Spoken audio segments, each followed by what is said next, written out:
खेसारी लाल के गानावा के बरजेस करके चोरी लाइव आके कर ताड़ तू सीना जोरी लाइव आके कर ताड़ तू सीना जोरी। बाप तो बापे रही बेटा रही बेटे खेसारी लाल के गाना बरजेस छुट्टी तोह से लेटे खेसारी लाल के गाना बरजेस छुट्टी तोह से लेटे।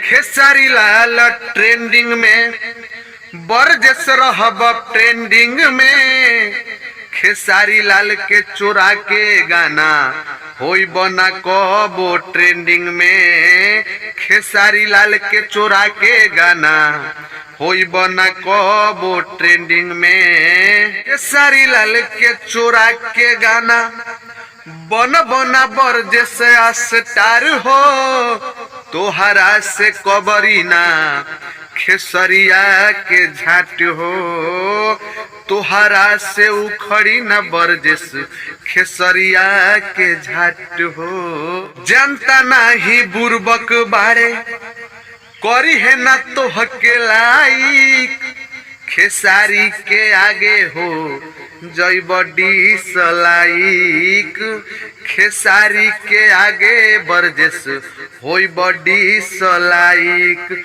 मानी लो तू बात हो करना जात पात हो खेसरिया के उखड़ी ना बरजेस तोहरा से झाट हो खेसरिया के उखड़ी ना बरजेस तोहरा से झाट हो। अगर हमारा वीडियो आप लोग को अच्छा लगे तो हमारे चैनल को शेयर सब्सक्राइब लाइक कमेंट जरूर करें और जो व्यक्ति गाना चुराया है इतना शेयर करिए कि उस व्यक्ति तक पहुंचे और उसको समझ में आए कि किसी का गाना चुरा के नहीं गाना चाहिए। अब मैं उन राइटर से मैं ये कह देना चाहता हूं कि आप लोग दूसरे को गाना चुरा के गवा देते हैं तो ये बिल्कुल गलत है, ऐसा नहीं होना चाहिए। प्लीज।